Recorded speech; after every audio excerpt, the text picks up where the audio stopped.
Good evening, everyone, and welcome to the Auxiliary Markings Club's second Tuesday series. Whether you're here with us now or whether you're listening at a future date, we're grateful to you for taking the time to join us for what is going to be a very interesting program tonight. So just a few announcements before we get going. First of all, if you're not a member of the Auxiliary Markings Club, I cannot understand why you wouldn't be. It is the most reasonable club to belong to. Digital memberships are only $15, but if you sign up renew next year before December, it's actually, I believe, only 12. Isn't that right, Doug? Yes, so if you renew before December, it really only costs you $12. So how can you afford not to be a member? And you can find information on that at postalmarkings.org. We do ask that if you don't mind checking out our social media presence, there's an Auxiliary Markings Club YouTube page. And we also have an Auxiliary Markings Facebook page, which gets updated every day. There's always very interesting things on there from across the globe. So if you're on Facebook and you wouldn't mind liking that page and following it, that would be terrific. In case you don't know, the Auxiliary Markings Club and the Philatelic Specialists Society of Canada have just published a joint project, a collection of 15 articles of widely and wildly divergent topics on interesting areas of auxiliary markings. And this is available for free. It's a public share project. It's available as a PDF on the Auxiliary Markings Club website or on the Philatelic Specialists Society of Canada website as well. So we hope you'll have an opportunity to look at that. It's hopefully the first of numerous projects that we'll do like this. So we're really honored tonight to have Gary Loew with us. Gary's a fellow of the Royal Philatelic Society of London, and certainly known to all of us through his work with the APS.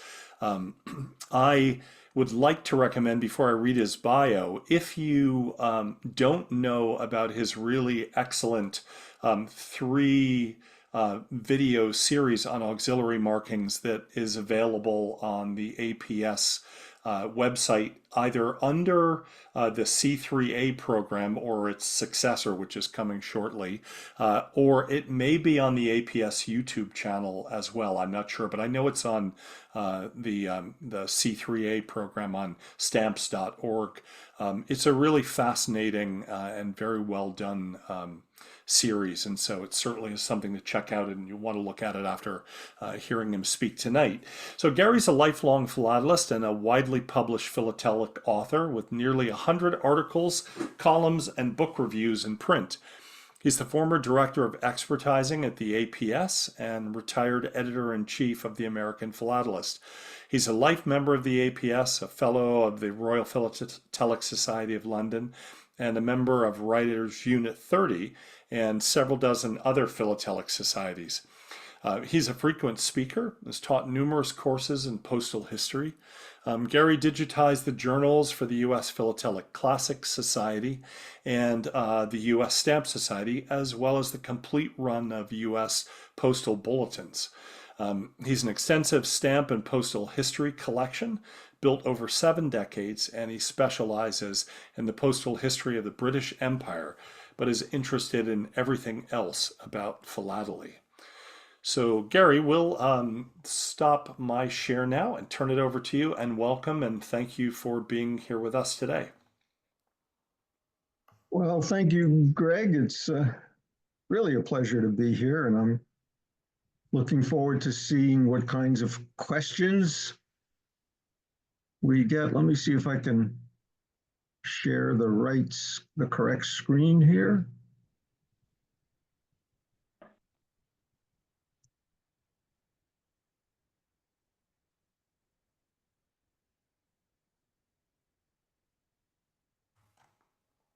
That's great. We've got Does it. that look right? Okay. So let me make one more adjustment. And I think I'm all set. So thank you all for being here today. This is going to be a presentation that has several parts to it. I'd like to start off with some stuff to think about because Jusqu'à marks are a rather esoteric topic. So what I want to do is talk about the overall environment within which we can explore Jusqu'à marks. That's going to include taking a big step back briefly and thinking about postal history writ large. I want to introduce you to the taxonomy that I use for auxiliary markings. And I've explored in the past lots of different auxiliary marking taxonomies that others have used. John Hotchner in particular has developed one that's very thorough in one particular area, but I want to take a bigger look at how to organize postal markings so that one can understand the context within which we can look at Jusqu'à marks. And for that, I'm going to use the book that was written by Jan Terwell back in 2012, I believe, where he had 7 categories of Jusqu'à marks. And then I'm going to close with some more stuff to think about. So let me read this quote from the Manual of Instructions for Postal Personnel. This is the 1948 edition. Upon every undelivered article shall be endorsed or stamped the reason for non-delivery, using a term that is applicable and easily understood, such as moved, left no address, unknown at address, house quarantined, that's from a particular point in time, obviously, or other such terms as clearly explain the failure for delivery. So that's one example of postal personnel being instructed to use auxiliary marks. On the other hand, the term auxiliary marks is really just a philatelic concept, at least within the United States. That phrase is not referred to in the U.S. Postal Bulletin, postal laws and regulations, the manuals of instructions, or any other official publication of the U.S. Postal Service that I've ever encountered. This quote from Philip A. Talley is, well, he was an interesting dude. Maybe we can talk about him later, but here's another quote that sort of sets the background here. There can be disagreement about what an auxiliary marking is, but basically I would say any marking that explains how an item expeditiously reached a destination or did not reach it or was delayed in some way in reaching it is an auxiliary marking. That comes from a correspondence I had with Tony W. several years ago when I was first getting into the area of auxiliary markings for that course that Greg referenced earlier. So let's take a look at these 6 broad categories, which is one way that I break down the study of postal history. First thing you need to do is look at the mailed postal artifacts themselves. Covers, for example. An envelope is the most common kind, but there are dozens of others. So you need to look first at the artifact.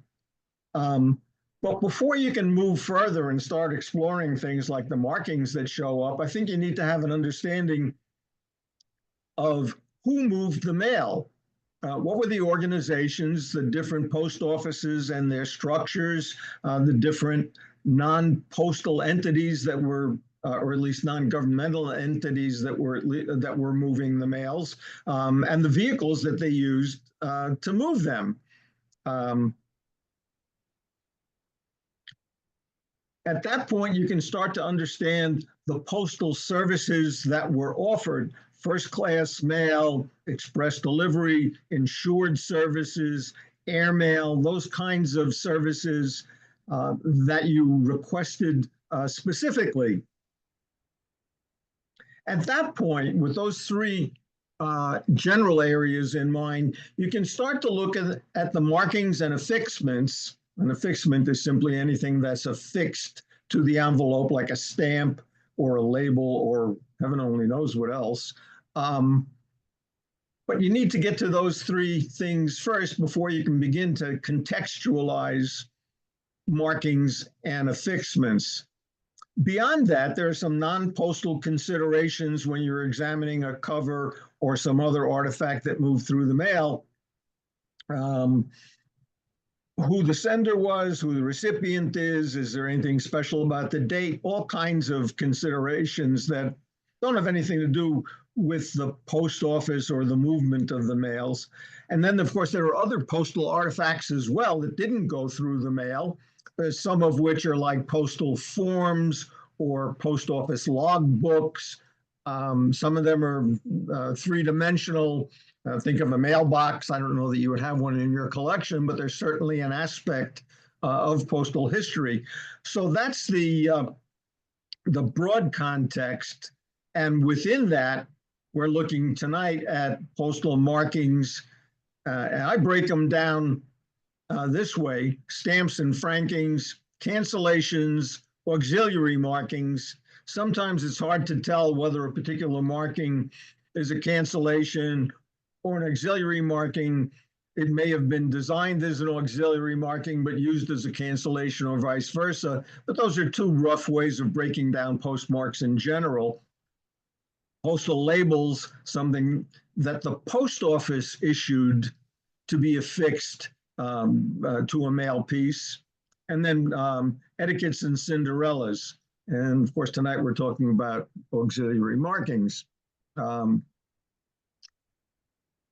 I want to talk now about how I break down auxiliary markings. And this is the taxonomy that I was talking about earlier.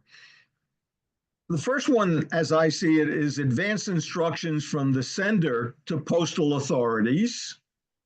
This is the first time that some kind of marking other than an address or a return address is going to be put on an envelope or other mail piece. So I want it sent by a certain route.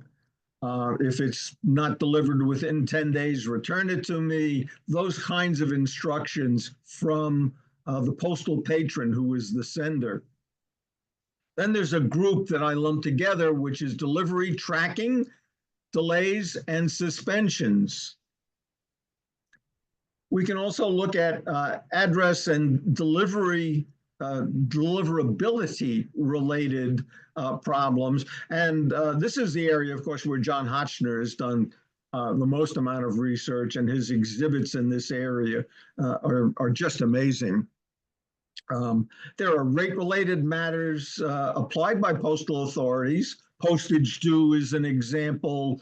The tax marks we see indicating an amount that's due, those kinds of markings. Damage to an envelope or the container, crash and wreck mail is covered with these things. Not conforming to postal regulations is a type of hand stamp you'll see. The most common that I've run into is if you take a registered letter and drop it into the mailbox as opposed to bringing it to the post office. That's not conforming. It'll still get delivered, but they want you to know.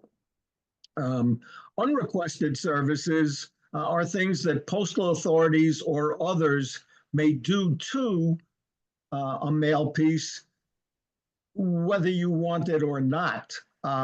Sometimes you want it, like mail forwarding, for example. Sometimes you don't want it, like censorship.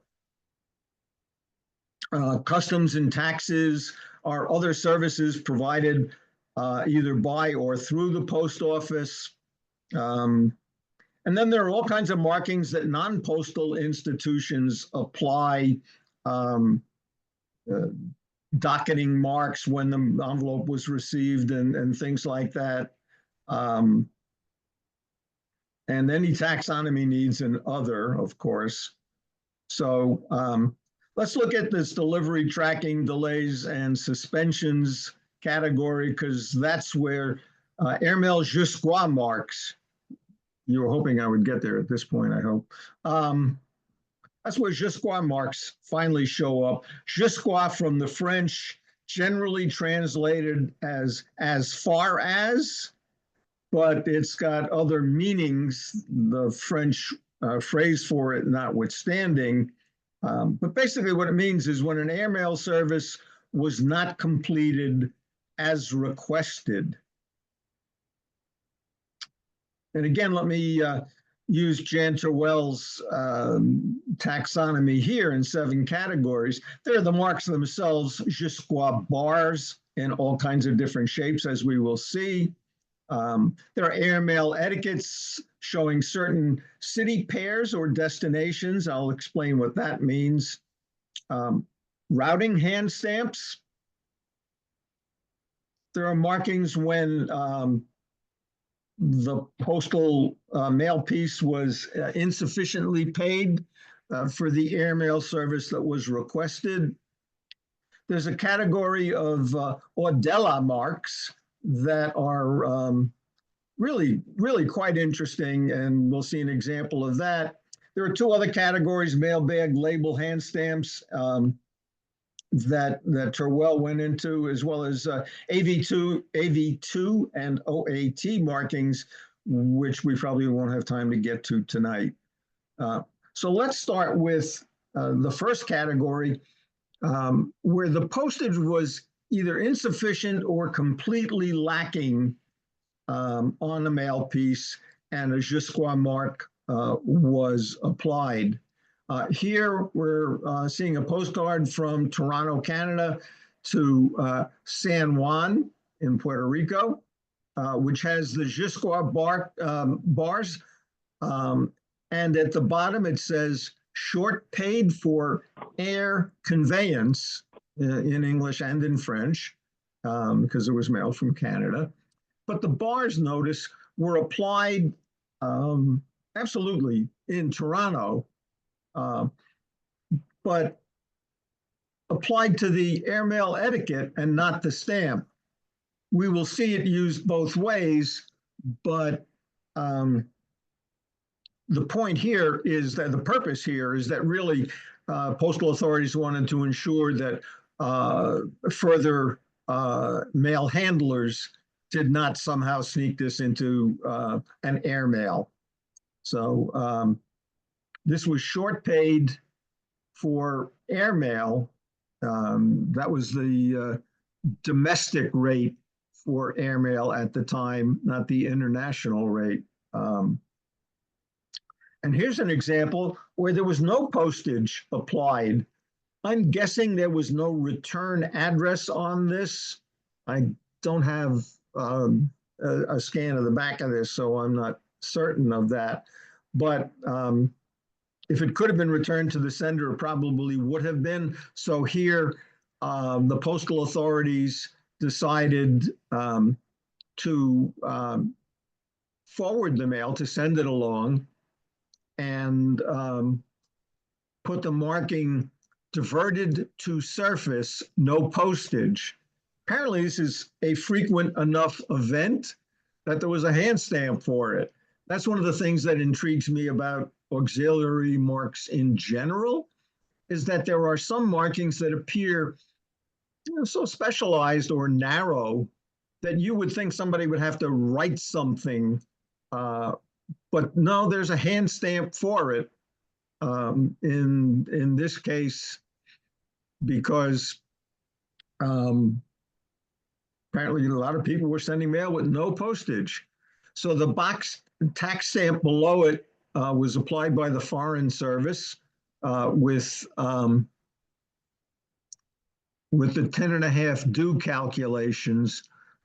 I'm pretty sure that the bars were applied in the United States because none of this route went by air. Here's another example of postage that was insufficient. It was from San Francisco to Freiburg in Germany. There was no airmail etiquette on it, but there was an airmail stamp. The postage was insufficient for airmail to Germany. So postal authorities applied a Jusqu'à mark, and the postage, while it wasn't airmail sufficient and wasn't and used an airmail stamp, which was generally an indication that the sender intended for the piece to move by airmail. It was treated as regular postage. So this went from, but it did go partially by air from San Francisco to New York. I'm guessing, but it's not certain, that the Jusqu'à was applied in New York, but it did go surface to Germany from New York forward. These are postage-related problems, insufficiency or lacking postage. But another example is where it's just not possible to get air between two city points. Here we're looking at a cover that traveled from Bombay to Geneva. There are Jusqu'à marks applied over the airmail etiquette, but notice that there is a sensor label applied that covers part of the Jusqu'à mark, indicating that was put on later. So clearly it was at the point of mailing in Bombay where this Jusqu'à mark was applied. The key here is that at this point in the war, airmail was really sporadic, and the post office has a responsibility, instructions from the sender notwithstanding, to route an envelope in the fastest way possible to get the envelope to the intended recipient. Censorship here had nothing to do with the routing. Here's another example where air transit wasn't possible between 2 points, Jerusalem, Palestine to Geneva. Again, Jusqu'à marks, and this too was censored. The British Red Cross in Palestine here was communicating with its parent in Geneva. And you'll see the British Imperial censor mark, that KK with a slash and then a number. The KK is the code for the Imperial censor in Palestine. Anytime you see British censor marks with a single label, it's a local censor who's applying the censorship mark, and then his or her number follows the slash. A double letter indicates an imperial censor that who's sent from the United Kingdom to wherever the censorship was taking place.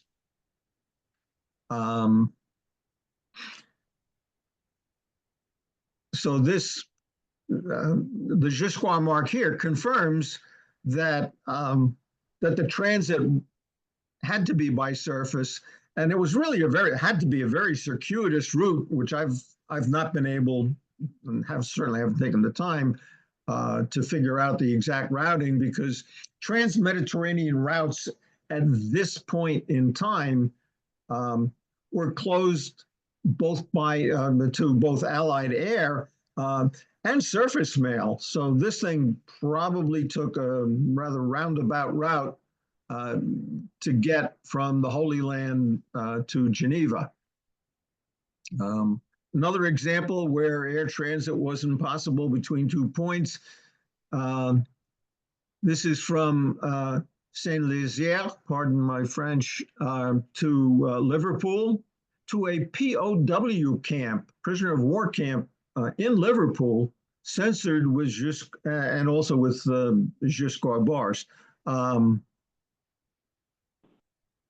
At this moment in time in 1941, the mailing point was still Free France, but trying to get this by air just wasn't going to happen. Local postal authorities applied the Jusqu'à mark because there was no service by air from the Free French area to neutral Lisbon, which is where this cover would have had to have gone in order to get back over to the United Kingdom. The censor mark is 4690, who was a traveling censor. This is according to the Conrad Morenweiser's documentation on World War II censor marks. And if you don't know about it and you want to, please feel free to reach out to me, and I'll get you a copy of his work. He distributes it, has distributed freely in the form of a spreadsheet, and it's just wonderful. But this was the cover that confirmed the location of this censor as being in Liverpool. So we can learn a lot about censorship by looking at covers and where they were sent to and where the censorship thusly was applied. Okay, so air transit here was not possible between the two cities intended. Sometimes, though, air transit's available for only part of the route. And here we see an example from Bangkok in Siam at the time, Thailand, all the way to Denver, Colorado. And you see the Jusqu'à marks here. Again,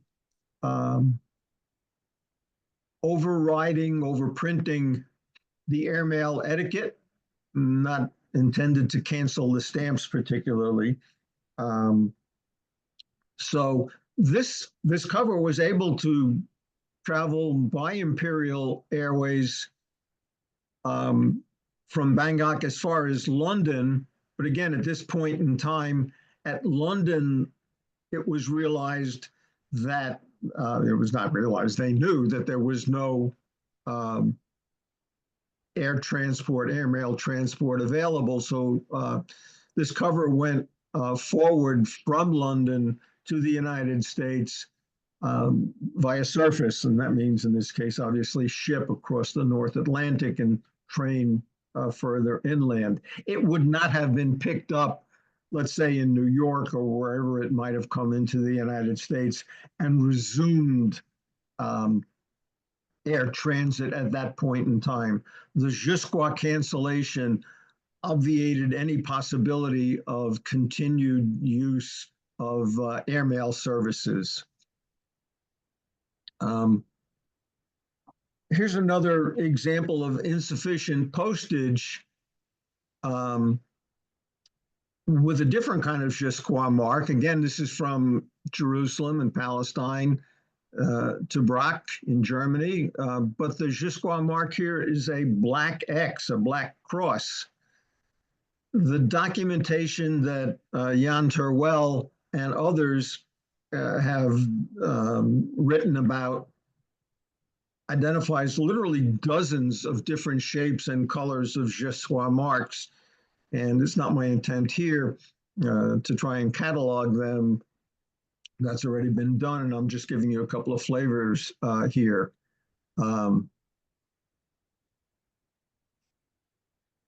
Here's the most rudimentary kind of Jusqu'à mark, just a scribble. Obviously, whoever the postal clerk was that got a hold of this didn't have a Jusqu'à hand stamp, and he just scribbled it out. If you'll notice, below the airmail etiquette is the word boat.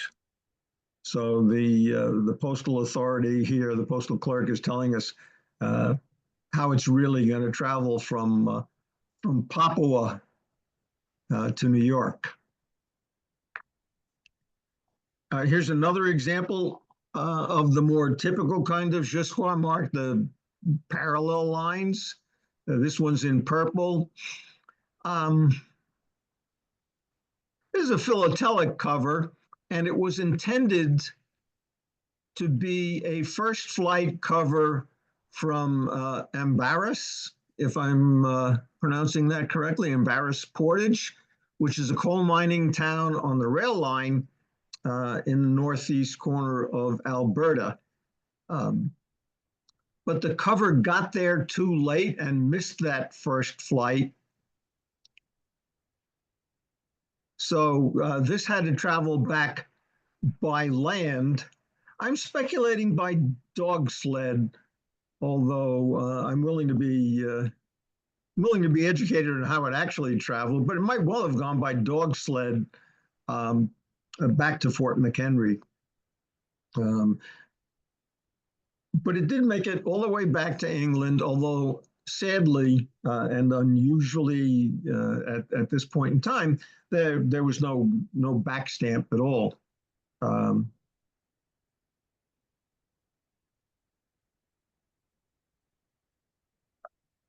So here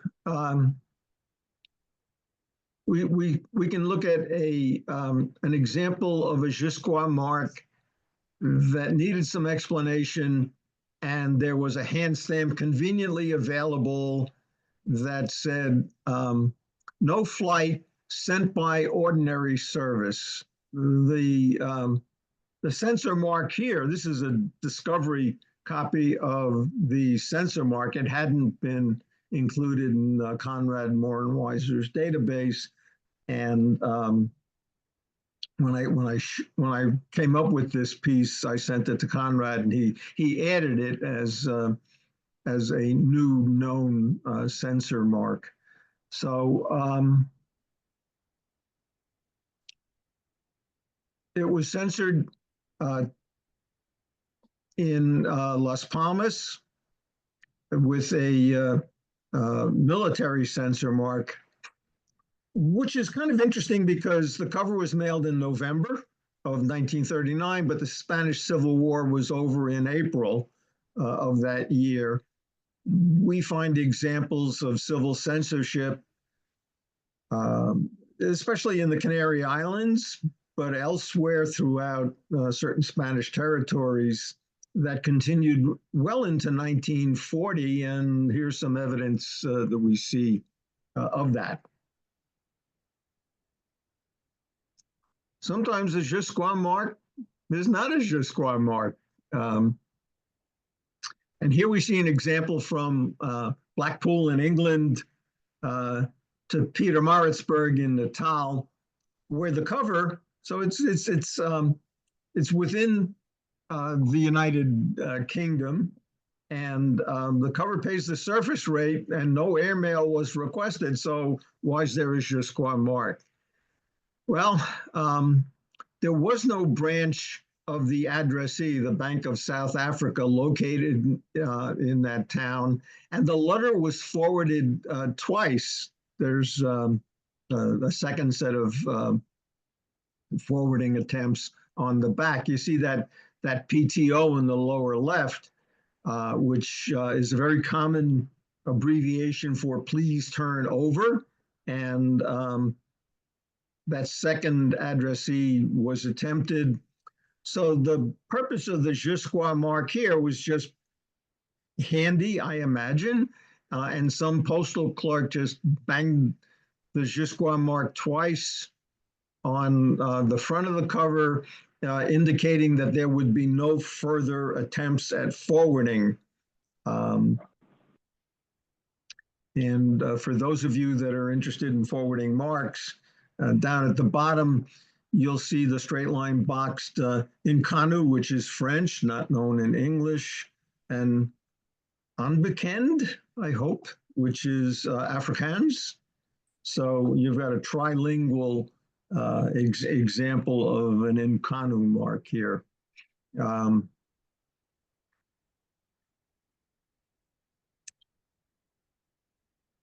Another example of a Jusqu'à that's not a Jusqu'à. from Paris, France to Bilbao, Spain in 1829. The P-Pay Paris, which is postage paid at Paris hand stamp, that indicates that that postage was received by the postal clerk at the post office. But we see down at the bottom the manuscript endorsement, Franco Jusqu'à la frontière, roughly franked or paid to the frontier or to the border. So you see the word Jusqu'a, but I mean, one clue that this isn't the traditional kind of Jusqu'à mark we're talking about is that in 1829, the only airmail was probably balloon mail during the Paris siege. So don't be fooled by the word Jusqu'à. It may not mean what you think it means. Okay, let's go back to city pairs where the hand stamp itself, the auxiliary mark, incorporates a destination. So here we have an example from Jerusalem to Havana, which is marked per airmail, right? But it's Jusqu'à Marseille. So it's not going completely by air, but the Jusqu'à mark is a standard marking in Jerusalem indicating how far, where and how far the airmail capability exists and can be used. So there are a lot of these city pair hand stamps. We'll see a couple more examples. This one probably flew on Air France. I have not determined whether it was Beirut or Damascus to Marseille, and then from Marseille, probably the entire rest of the way by ship. By the way, the fact that I haven't figured out all these routings doesn't mean that they can't be figured out. It's just that my purpose wasn't to get into that kind of detail in examining the Jusqu'à marks. But the important point here is that endorsements requesting a service are not always obeyed or achieved. So here's a Jusqu'à mark with specific instructions. It went from Palma de Mallorca, which is in the Balearic Islands of Spain, to Berlin. And at this moment in time, the Spanish War was in progress, Spanish Civil War was in progress, and the routing by local authorities went to Rome in order to ensure postal security. So there was a standard hand stamp made up par avion jusqu'à Roma, by air as far as Rome. So it's another example of a city pair hand stamp. Another example with more with specific instructions here. And some of these are kind of interesting routes, city pairs from Medellin in Colombia to Paris. And this was only going to get as far as the United States. And then when it got to Miami by air, traveled by train to New York, and from there to Europe by ship. Excuse me. I like the bilingual Spanish-French. Those of us in the Northern Hemisphere are more used to seeing, of course, French as the international UPU language, but mostly you see English. So it's always interesting when you run into these Jusqu'à marks or auxiliary marks in general. that have a language less commonly witnessed by, I guess, most of us who are in the auxiliary marking sphere. Um,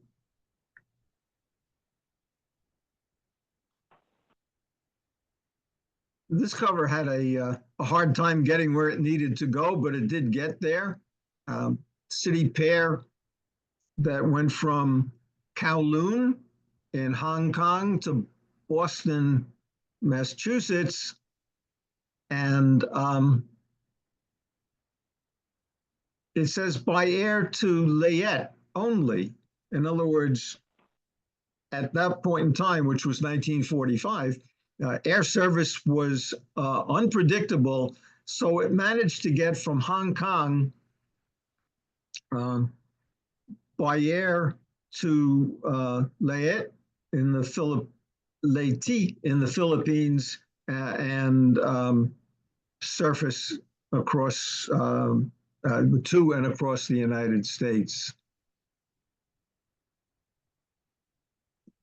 There's a category of Jusqu'à marks that are intended for specific instructions, but to be filled in by postal clerks. Here we've got one from Patria, Greece, intended for, and it did get to Jacksonville, Florida. But notice that the boxed par avion Jusqu'à someplace is not filled in. This is fairly common. Postal clerks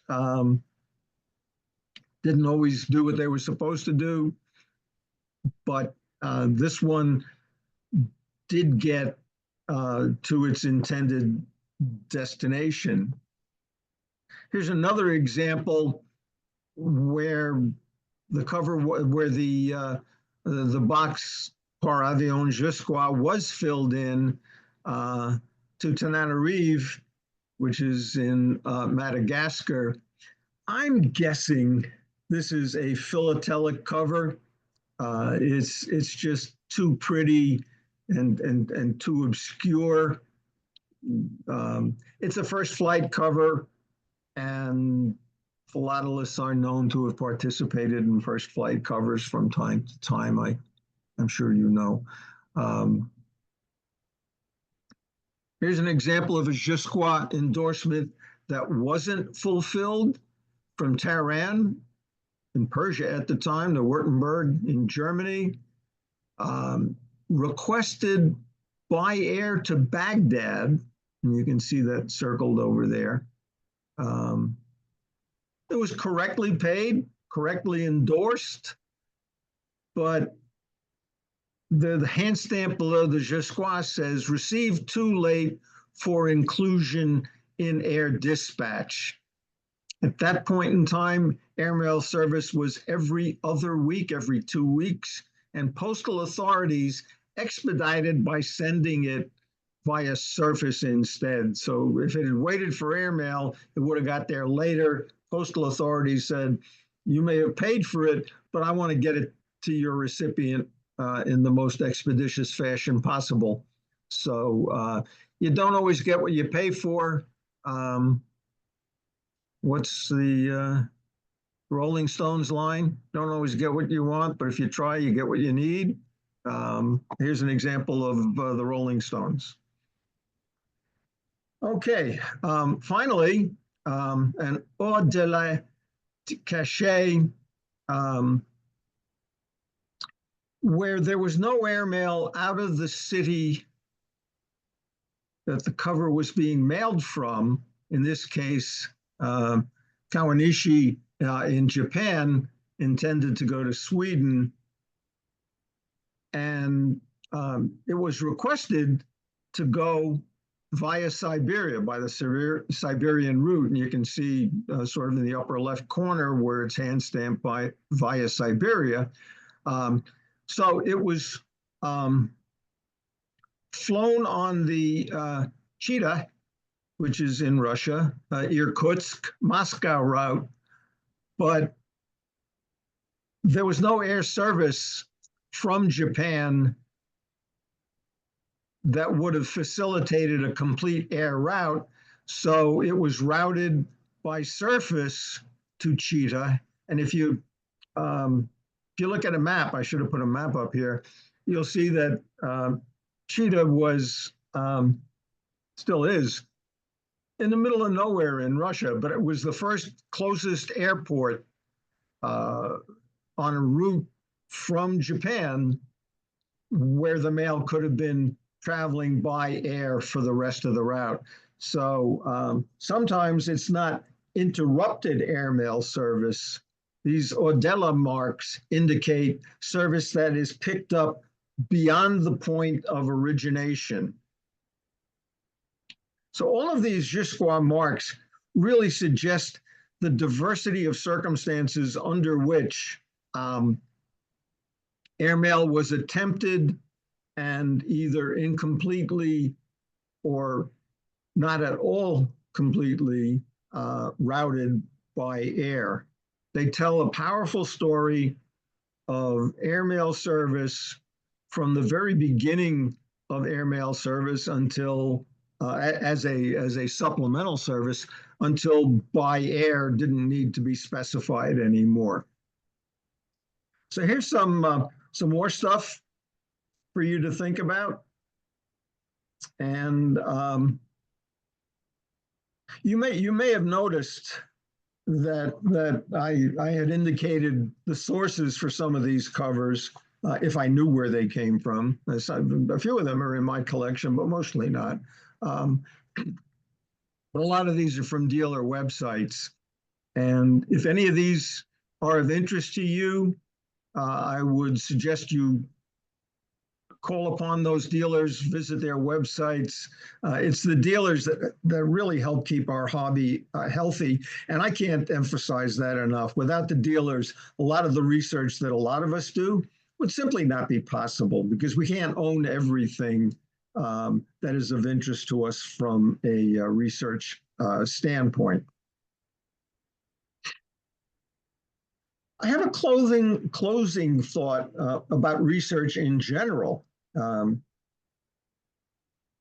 True research doesn't involve necessarily discovering something that's never seen before, but it may well involve looking at what others have examined before and seeing what others have never seen. It's the insight that you can bring that makes research possible and makes research really exciting. And I want to go back to Mr. Talley here, who said, what I've learned about postal history research is that while the results or consequences of decisions by postal authorities are often apparent, we saw many examples of that, the paths to making those decisions are often shrouded in mystery, lost in dusty postal archives, perhaps. Postal historians are not likely to run out of things to research. Well, that's my story, and I'm sticking to it. So thank you for your interest. Thank you, Gary. That's fascinating, and an area that I don't know a great deal about. So I learned a tremendous amount as I knew I would. So thank you for sharing that. That was great. I'm going to see if we can get your screen down here now. There should be a button at the bottom, or you can use your escape key, I think, to stop your sharing. If you can't do that, I'll try to. Okay. Yeah, there we go. Perfect. Okay. That's great. So do we have any questions, Gary, about this fascinating topic? Yeah. Gary, hi, this is PK. Thank you. Absolutely fascinating talk. Some information for the participants here. You know, the book you referred to by Jan Christian Tavel, the story is that there was a lot of research done by Ian McQueen on auxiliary mark, and he published the book and then updated it a couple of times. and Jan took over from there and then published his book, which he revised again the last time in 2012. So I've been deeply interested in this subject and corresponded with him a lot at that time. To cut a long story short, he assigned the rights of that book to me, which I completely digitized, and it's available on the internet, free for everyone to review. I'm going to put the link to that in the chat here. So if anyone's interested, they have access to that. What he also did was passed on his entire collection of Jusqu'a mail to me. And I've tried to scan those covers and link them with various markings on the website again. And this, I clearly realize there's a lot of work to be done. So invite anybody who's collecting to send me images which I can put up on the website or point out, any mistakes or additional information to put there. Well, thank you, PK. That's very helpful. I can tell you that even as recently as today, I was using the McQueen books, the 93 and 95, I think they were. And one of the points that he made, following up on your comment, is that he had a real challenge, certainly with the technology back then, in getting great images. And rather than drawing in or improving upon the images, his intent was to be as accurate as possible, even to the detriment of image quality. So the work that you're doing is going to be an important improvement over what the technology that he was involved with was capable of back then. So you're making a very important contribution here. Yeah. And Gary, if you could just put your email ID in the chat, I'd love to correspond with you on this. Oh, sure. It's a very simple one. It's Gary@philatelic.org. Okay, thank you.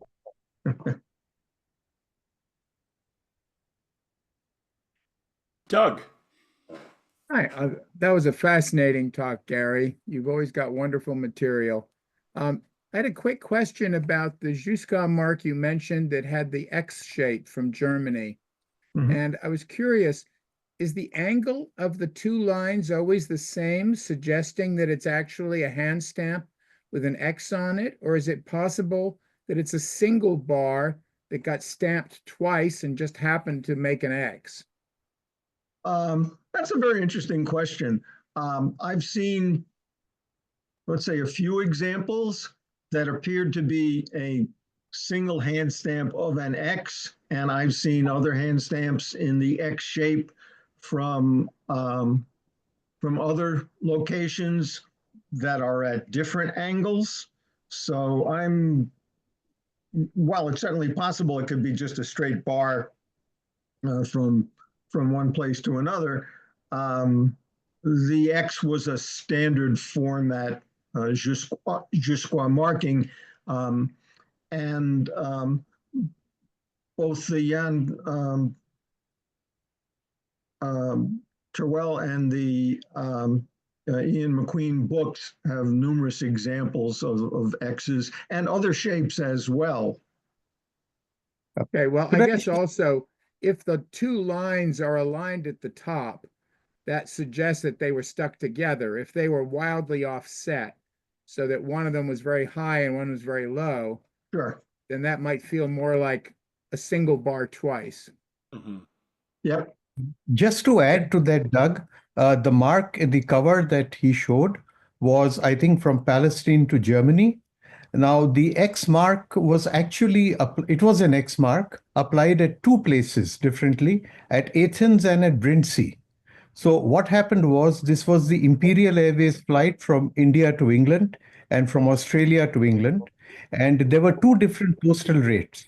So there was a lower rate which covered the air fee that went to Imperial Airways, got offloaded at Brindisi, and then went by surface to Germany and other countries in Eastern Europe like Austria, Czechoslovakia, Hungary, etc.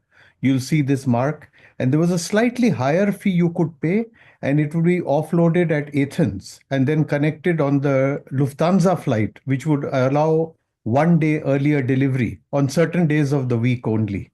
So if you study these marks, you can actually identify, of course, knowing the postage rate always makes it easier to identify which one was at Athens and which one was at Brindisi.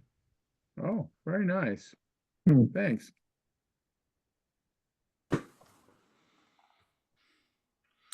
Anyone else?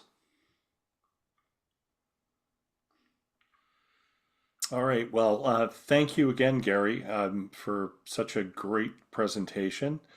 I just want to bring up quickly here about our next meeting, which will take place in, hang on just a second. I think you can see that. Yeah, you can see that, which will take place in March. Ken Snelson might not be a name that's known to American collectors of interest in auxiliary markings and postal markings. But Ken is a fascinating person who has a deep interest and has published 2 really extensive books, one on British sealing labels and one on British postage due marks. He's really the reigning expert on both of those. And he's a delightful guy. And I know that he is fascinated by early British postal labels, as am I. I am fascinated with any of the European countries who decided early on that that labels took much longer to cut out and fasten on a letter when it was being returned than hand stamp did. And the British and the French seem to be in a race to see who could dispose of the labels fast enough and move on to a hand stamp. And Ken has come up with some really remarkable pieces from the early history of British postal labels. So since I know we're all fascinated with that kind of stuff, I think you're really going to enjoy that.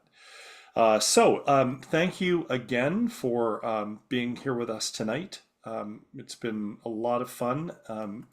We hope you'll let your friends know about this series, and also that you'll like our Facebook page and go to our YouTube channel for the Auxiliary Markings Club as well. So thanks and good night, and we'll see you in March. Thank you. Thank you, very Gary. much. Absolutely Great super. job, Gary. Thank you. Thank you.